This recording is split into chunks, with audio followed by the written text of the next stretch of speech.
Please subscribe, like and share to make me happy। मम्मा, आप हर रोज भोजन कैसे ढूंढ लेती हैं, जबकि जंगल में तो इन दिनों सूखा चल रहा है। एक मम्मा को अपने बच्चों का पेट तो भरना ही होता है, चाहे हालात कैसे ही हों, मौसम कैसे ही हो। ये मम्मा पापा की जिम्मेदारी होती है मेरी जान, कि वो अपने बच्चों की हिफाजत करें और उन्हें भोजन दें।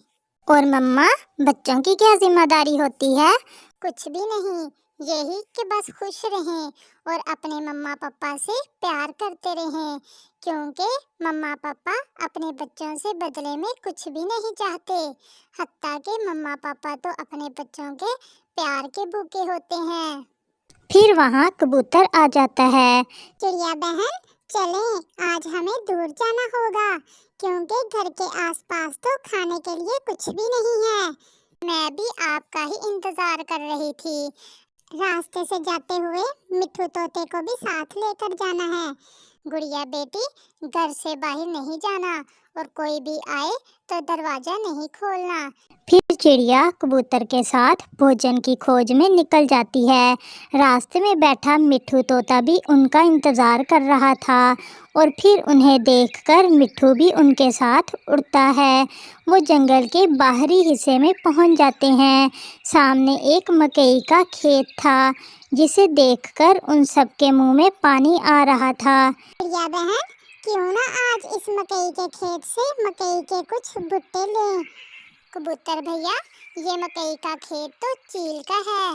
सुना है वो चील तो किसी को अपने खेत से मकई नहीं खाने देती। वो सामने चील बैठी हुई है, चलो जाकर पूछ लेते हैं। अगर मकई ना देगी तो फिर पूछने में क्या दिक्कत है।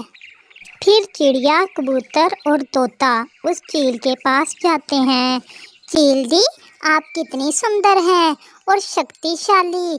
क्यों नहीं, हमारी चील दी की आंखें तो ऐसी हैं जैसे गहरा सागर हो। वो सब ऐसे चील की तारीफें करते हैं। चील दीदी, आपके मम्मा पापा भी आप जैसे ही दयालु होंगे। सुना है आप किसी भी पक्षी को मकई लेने से नहीं रोकती। इन सब की बातें सुनकर चील भी थोड़ा फूल जाती है। क्या मैं सच में इतनी सुंदर हूँ? आपकी माँ जी मेरी मम्मा की सहेली थी। मेरी मम्मा बताया करती थी आपकी मम्मा भी आपके जैसी ही सुंदर थी। अगर ऐसा है तो आप सब मेरे मकई के खेत से एक एक भुट्टा ले लें।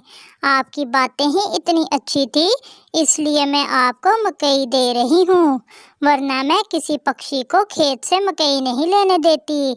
आप सब कल फिर आ जाना और मुझसे ऐसे ही अच्छी अच्छी बातें करना और कल फिर मकई ले जाना। फिर चिड़िया, कबूतर और तोता एक एक मकई का भुट्टा लेते हैं और वापस होते हैं। कौवा भी भूख का मारा एक पेड़ पर बैठा हुआ था। जैसे ही कौवे की नज़र चिड़िया, कबूतर और तोते पर जाती है, वो सीधा इनके पास जाता है। चिड़िया, जंगल में तो खाने को कुछ भी नहीं है और आप सबको ये ताजे ताजे मकई के भुट्टे कहाँ से मिल गए? जंगल के बाहर चील दीदी के खेत से लाए हैं हम ये भुट्टे। क्या चिड़िया बहन, वो चील दी मुझे भी मकई दे देगी? कबूतर को शरारत सूझती है और वो कौवे से कहता है, जाओ जाओ, लेकिन आपको जाकर चील से ऐसा कहना होगा। क्या क्या कहना होगा कबूतर? बताओ बताओ। कौवे, तुम जाकर उस चील से कहना कि तुम बहुत गंदी हो, तुम्हारी आंखें भी बहुत गंदी हैं और तुम्हारे मम्मा पापा भी बहुत गंदे हैं। ऐसा कहने पे चील दी तुम्हें एक मकई का भुट्टा दे देगी। क्या कबूतर, ऐसा कहने पर तो चील को गुस्सा आ जाएगा। तोता भी कबूतर की शरारत समझ जाता है और वो कौवे से कहता है, नहीं नहीं, उस चील को उल्टा समझ आता है। जब आप ऐसा कहोगे तो वो उसका मतलब उल्टा समझेगी, यानी वो बहुत अच्छी है और उसके मम्मा पापा भी बहुत अच्छे हैं। कौवा और कोई बात सुने बिना वहाँ से उड़ता है और सीधा चील के पास जाता है। तोते और कबूतर भैया, आज तो कौवा पीटेगा और बहुत पीटेगा उस चील से। इसकी पत्नी और ये भी मुझे हर समय गंदी आंखों वाला कहते हैं। मुझे तो कौवे को पिटरा देख बहुत मजा आने वाला है। चील दी, क्या सोई हैं आप? हाँ, मेरी आंख लग गई थी। चील दी, एक बात कहना थी आपसे।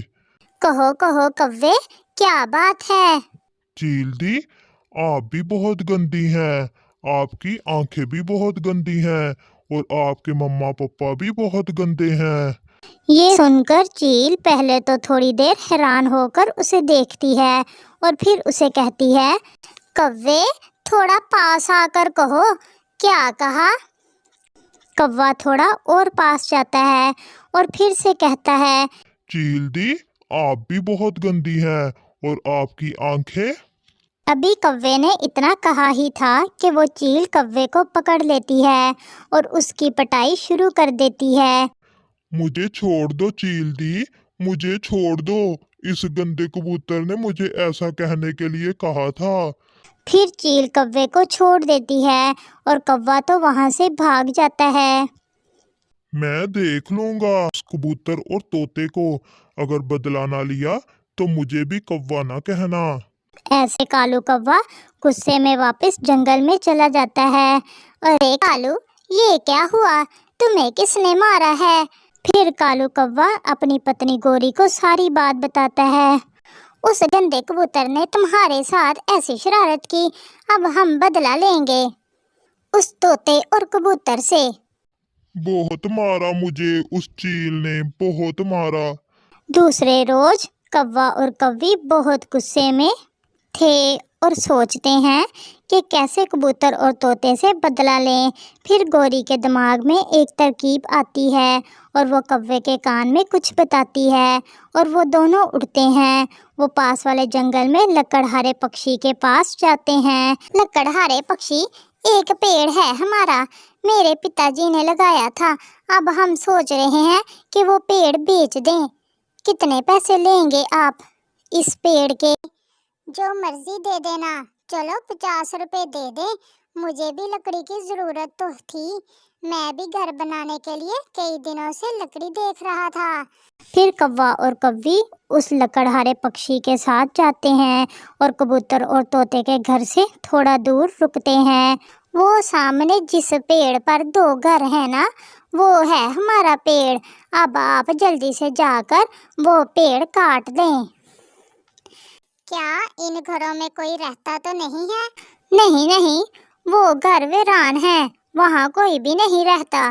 फिर लकड़हारा पक्षी अपना कुल्हाड़ा साथ लेकर उस पेड़ की तरफ जाता है। चलो गोरी, हमें वो कबूतर और तोता देख ना ले, जाकर नदी पर बैठकर इंतजार करते हैं। जब तोता और कबूतर शाम को आएंगे तो अपना घर टूटा देखकर बहुत रोएंगे और फिर इन्हें पता चलेगा कि कौवों से कोई ऐसी शरारत नहीं करते।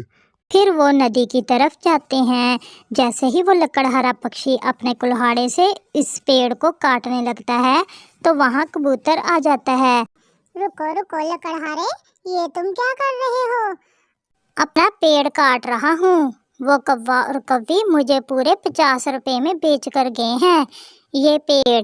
ये सुनकर कबूतर कौवे और कौवी की चाल समझ जाता है और फिर वो लकड़हारे पक्षी से कहता है, लकड़हारे, इस पेड़ का तना तो खोखला है, इस तने में एक खतरनाक सांप रहता है। आप ऐसा करें, मेरे साथ आएं, मैं आपको एक और पेड़ दिखाता हूँ, आप उसे काट लें। सांप का नाम सुनकर लकड़हारा पक्षी भी डर जाता है। वो कौवा और कौवी इस पेड़ को काटने के लिए आपके पास इसलिए आए थे, जब ये पेड़ कटेगा तो वो सांप भी यहाँ से भाग जाएगा। नहीं नहीं, मैं ये पेड़ नहीं काटूंगा, आप मुझे वो दूसरा पेड़ ही दिखा दें। तो फिर चलें। फिर कबूतर लकड़हारे को उस पेड़ के पास ले जाता है जिस पर कौवे और कौवी का घर था। चाचा जी, ये पेड़ आप बेफिक्र होकर काट लें, ये घर भी मेरा ही है और अब ये घर पुराना हो गया है, मैंने अपने लिए नया घर बना लिया है। फिर वो लकड़हारा अपना कुल्हाड़ा चलाता है और उस पेड़ को काट लेता है और कबूतर वहाँ से भाग जाता है। कौवा और कौवी भी नदी से पानी पी लेते हैं। चलो कालू, अब घर चलें। कल जाएंगे उस कबूतर की तरफ, इस कबूतर का टूटा हुआ घर देखने। Please subscribe, like and share to make me happy. फिर वो अपने घर जाते हैं। वो जैसे ही अपने घर के पास पहुंचते हैं तो ये देखकर हैरान हो जाते हैं कि उनका घर जमीन पर टूटा पड़ा है और जिस पेड़ पर उनका घर था वो पेड़ तो वहाँ था ही नहीं और फिर सजा उन्हें ही मिल जाती है।